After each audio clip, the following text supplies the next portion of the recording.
L'Élysée sous les décombres, un coup de tonnerre politique vient de frapper la France. Jean-Philippe Tanguy, figure montante du Rassemblement national et député influent de la Somme, a déclenché une offensive. L'Élysée sous les décombres, un coup de tonnerre politique vient de frapper la France. Jean-Philippe Tanguy, figure montante du Rassemblement national et député influent de la Somme, a déclenché une offensive d'une violence inouïe contre Emmanuel Macron. Lors d'une intervention retentissante à l'Assemblée, il a balancé des accusations si explosives qu'elles pourraient bien faire vaciller les fondations mêmes du pouvoir présidentiel. La France est en ébullition. Entre fuites compromettantes, dénonciations de malversations étatiques et une marée de réactions incendiaires sur les réseaux, le pays sombre dans une crise politique sans précédent. Mais que s'est-il vraiment passé?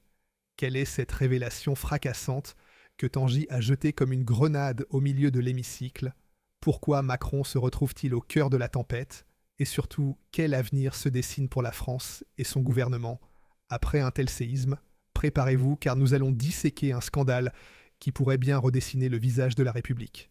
La France est déjà à vif. Depuis les élections législatives anticipées de 2024, l'Assemblée nationale est devenue un champ de bataille divisé entre une majorité macroniste affaiblie, l'ascension fulgurante du Rassemblement national et les offensives répétées de la gauche unie au sein de la nouvelle Union populaire écologique et sociale. Emmanuel Macron, affaibli par des crises économiques, sociales et sécuritaires, compte sur son Premier ministre François Bayrou, nommé le 13 décembre 2024, pour calmer les tensions et rassurer les marchés grâce à un plan d'économie de 40 milliards d'euros prévu pour 2026. Mais le 17 juillet 2025, tout bascule. Lors d'un débat à l'Assemblée nationale, Jean-Philippe Tanguy, réputé pour ses prises de position sans concession, assène un coup de massue. Il prétend disposer de preuves accablantes. Emmanuel Macron aurait truqué les comptes publics pour dissimuler un déficit abyssal, tout en imposant des réformes d'austérité qui étouffent les Français. Il dénonce un président cynique prêt à sacrifier le peuple sur l'autel d'un agenda fédéraliste européen.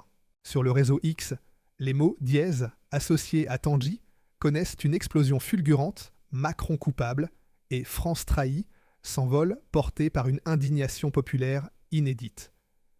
Des publications à l'image de celle d'Adverit France s'emportent. Tanguy dit vrai.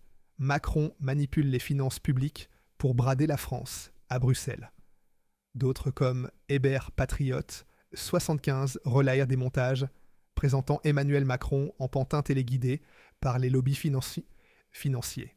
Les documents divulgués, repris par des comptes influents et des médias tels que Le Figaro, révèlent des échanges dans lesquels Emmanuel Macron aurait délibérément ignoré les alertes du ministère de l'économie et des finances concernant un déficit public ingérable. Plutôt que d'affronter la réalité, il aurait préféré présenter un budget équilibré au centime près. Un contact privilégié dans son répertoire téléphonique, associé à un haut fonctionnaire de la Commission européenne, alimente les rumeurs d'un accord occulte visant à soumettre la France au diktat de Bruxelles. Le scandale atteint son apogée à l'Assemblée nationale. Lors d'une prise de parole, diffusée en direct, Guy s'en prend violemment à Emmanuel Macron, l'accusant de sacrifier la France sur l'autel de ses ambitions personnelles. Vous avez falsifié les comptes pour dissimuler la vérité aux citoyens, lance-t-il, déclenchant une volée de protestations et forçant l'interruption de la séance. Ces propos font écho à ses précédentes déclarations, en particulier dans l'affaire Alstom, où il avait dénoncé le rôle de Macron dans la vente par morceaux de la France en autorisant le transfert des turbines Arabelle à General Electric entre 2014 et 2015. Une accusation qui contredit catégoriquement la version du président selon laquelle cette opération n'aurait été qu'une transaction privée conclue entre 2012 et 2013. Sur le réseau X, Marine Le Pen enfonce le clou sans détour. Macron représente un péril pour la France. Tanguy a révélé l'impensable. À gauche, François Ruffin, député de la France insoumise, apporte un soutien voilé fustigeant un président coupé des réalités, indifférent au sort des Français. Même au sein de la majorité présidentielle, des dissidents proches de Gérald Darmanin chuchotent que ces révélations affaiblissent gravement Emmanuel Macron, tant sur le plan économique que dans l'opinion publique. Pourtant, ce n'est pas tout. Les documents divulgués, bien que jamais officiellement authentifiés, laissent entendre qu'Emmanuel Macron aurait délibérément sous-estimé l'ampleur du déficit public évalué à 110 milliards de dollars d'euros d'ici 2027 afin d'éviter un vent de panique sur les marchés financiers. Une publication d'Earlment, Paris sur le réseau X assène « Les comptes publics constituent un scandale d'État truqué à coups de chiffres bidons ». Des sources anonymes évoquent par ailleurs des pressions exercées par Bruxelles pour imposer des restrictions budgétaires drastiques, parmi lesquelles figurent le gel des pensions et le maintien de l'âge légal de départ à la retraite, à 64 ans, en dépit des engagements pris en faveur d'une relance des politiques sociales. Sur le réseau X, le compte IL, retrait de colère, tire la sonnette d'alarme « Macron sacrifie nos retraites sur l'autel de l'Union européenne » et Tanguy l'a démasqué. En réaction, les syndicats de la Confédération générale du travail et de Force ouvrière appellent à une grève générale. Des manifestations éclatent à Paris, Lyon et Marseille, où des banderoles brandissent un message sans équivoque « Macron voleur de nos richesses ». Ce scandale transcende la personne d'Emmanuel Macron. Il révèle un système politique français à l'agonie. Les Français exténués par l'inflation galopante, l'insécurité grandissante et la désindustrialisation accélérée n'en peuvent plus de dirigeants coupés des réalités. L'économie se trouve au bord du précipice, avec un déficit public placé sous la surveillance étroite des agences de notation. Même les géants industriels tels que Renault ou Alstom voient avec un doigt leur position s'éroder face à une concurrence mondiale impitoyable. Sur le réseau X, Jean-Philippe Tanguy résume l'humeur générale en ces termes « Macron compte transformer notre appauvrissement en un chemin forcé vers le fédéralisme européen ». C'est un monstre de cynisme.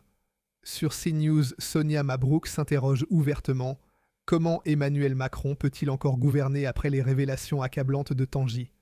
Une question qui fait écho à l'affrontement virulent qu'elle a eu avec Manon Aubry le 30 juin 2025, confirmant ainsi son appétence pour les joutes oratoires sans concession. Pourquoi Emmanuel Macron, réputé pour son sens aigu de la manœuvre politique, a-t-il pris un risque aussi démesuré ? Certains analystes y discernent une tentative désespérée de renforcer son statut de leader européen, alors que l'Allemagne s'affaiblit et qu'Ursula von der Leyen voit sa crédibilité s'effriter. D'autres sur le réseau X avancent une hypothèse plus troublante, il céderait aux pressions exercées par le mouvement des entreprises de France et par Bruxelles, qui réclament des réformes d'austérité drastique pour préserver la stabilité des marchés financiers. Certaines publications, à l'instar de celle d'AT Résistance SM, poussent la spéculation encore plus loin. Peut-être découvrira-t-on un jour que Macron n'est qu'un agent infiltré. Les Français, eux, réclament des explications claires pourquoi avoir falsifié les comptes publics. Qui se cache derrière ces contacts privilégiés? Où disparaît l'argent des contribuables? Les répercussions de cette affaire pourraient s'avérer dévastatrices.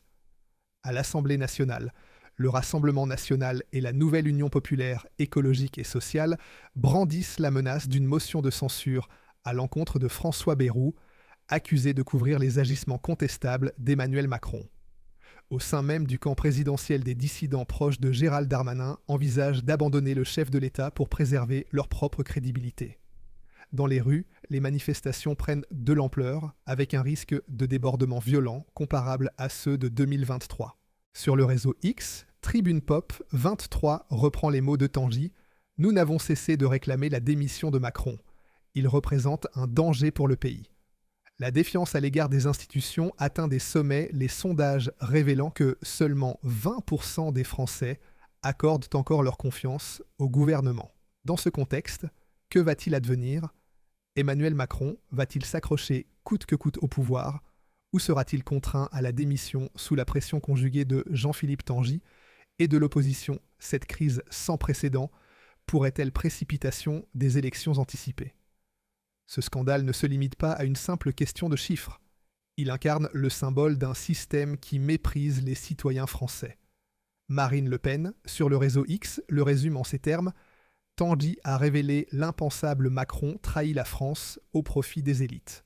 De son côté, Jordan Bardella en appelle à une révolution citoyenne tant dans les urnes que dans la rue.